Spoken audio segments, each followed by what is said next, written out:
Perubahan. Siapakah di antara kita yang tidak pernah menghadapi perubahan?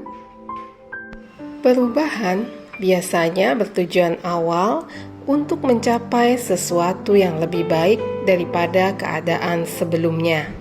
Menghadapi perubahan, kira-kira kita termasuk yang mana ya? Mau berubah? Tidak tahu cara berubah? Tidak mau berubah, atau terpaksa berubah. Mau atau tidak mau, kita harus menanamkan dalam diri kita prinsip E+.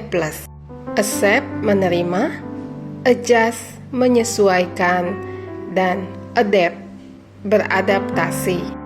Sebagai contoh, sekarang eranya teknologi informasi. Salah satu karyawan senior di kantor tempat saya bekerja dahulu memiliki kemampuan menguasai barang-barang persediaan atau inventory berkaitan dengan penempatan, jumlah, ataupun kondisi barang.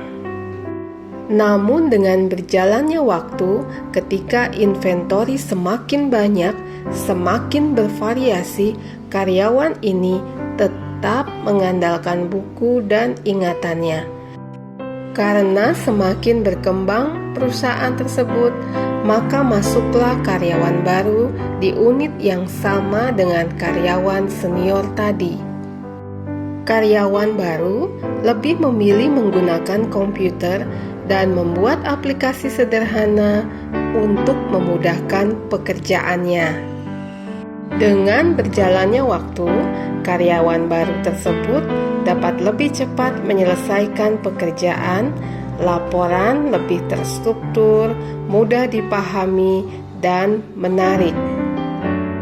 Dari cerita di atas, saya teringat dengan salah satu quote dari Charles Darwin. Bukan orang yang memiliki fisik yang kuat, bukan juga yang cerdas yang dapat bertahan, tetapi orang yang mampu beradaptasi terhadap perubahan itulah yang mampu bertahan. Demikian pula dengan karyawan senior tersebut. Ketika ia memilih untuk tidak menyesuaikan dengan perubahan, maka mau tidak mau karyawan tersebut akan mengalami kesulitan untuk bertahan mengikuti perubahan suatu aturan organisasi. Dalam hal ini, perusahaan dengan menggunakan kemajuan IT. Apapun perubahan yang kita hadapi, berikut tipsnya.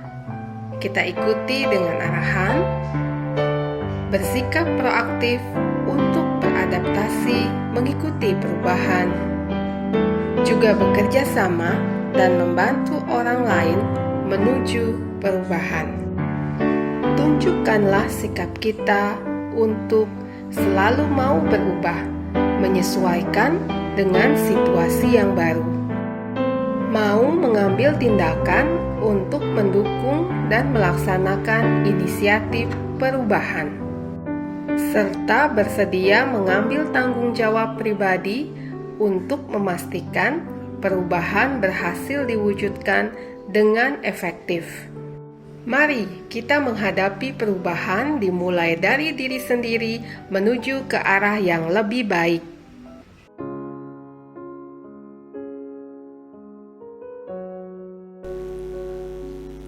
Selamat berjumpa kembali dalam Term Channel Triana Erlina Menyapa. Perubahan dapat dilakukan dari satu langkah kecil. Mother Teresa pernah berkata, lakukanlah hal-hal kecil dengan cinta yang besar.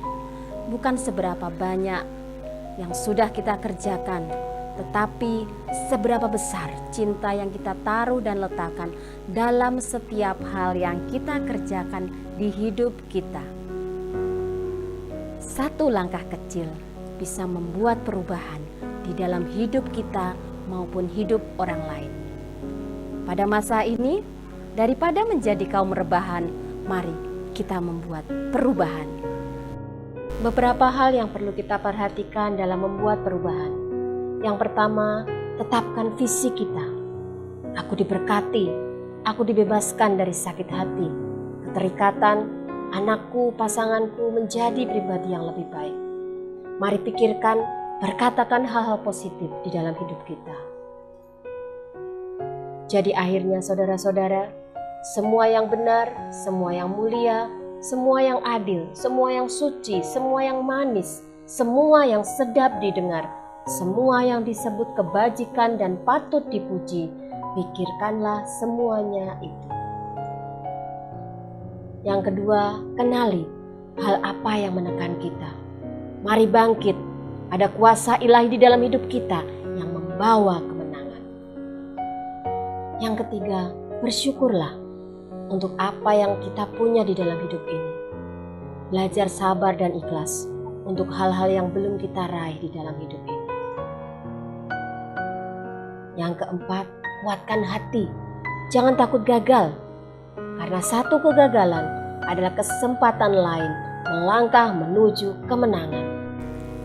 Ada beberapa turning point di dalam hidup saya yang mendatangkan perubahan ke arah yang lebih baik, dimulai dengan satu langkah kecil. Salah satunya adalah mengatakan ya dan beranjak saat seorang sahabat mengajak saya ke sebuah persekutuan doa. Dalam pertemuan pribadi saya dengan Tuhan, saya mengalami cinta Tuhan yang begitu besar kepada saya, cintanya yang tanpa syarat, cintanya yang begitu besar dan mulia, telah mengubahkan diri saya dan mengubahkan gambar diri saya secara utuh, bahwa saya ini berharga dan mulia di hadapan Tuhan. Juga dalam kehidupan pernikahan tidak selalu berjalan dengan mulus. Ada gesekan dan permasalahan yang timbul. Besi menajamkan besi, orang menajamkan sesamanya.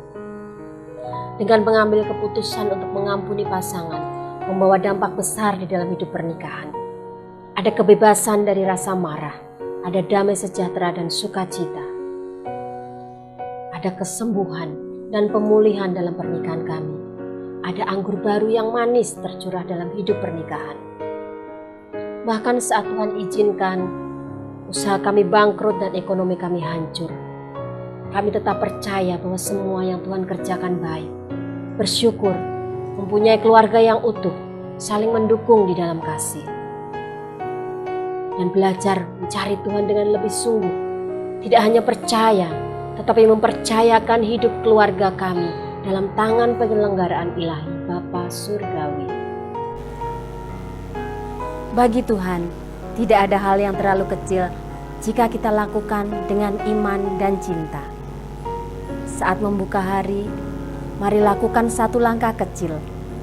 Naikkan ucapan syukur dan sematkan doa dengan iman, cinta, dan harapan.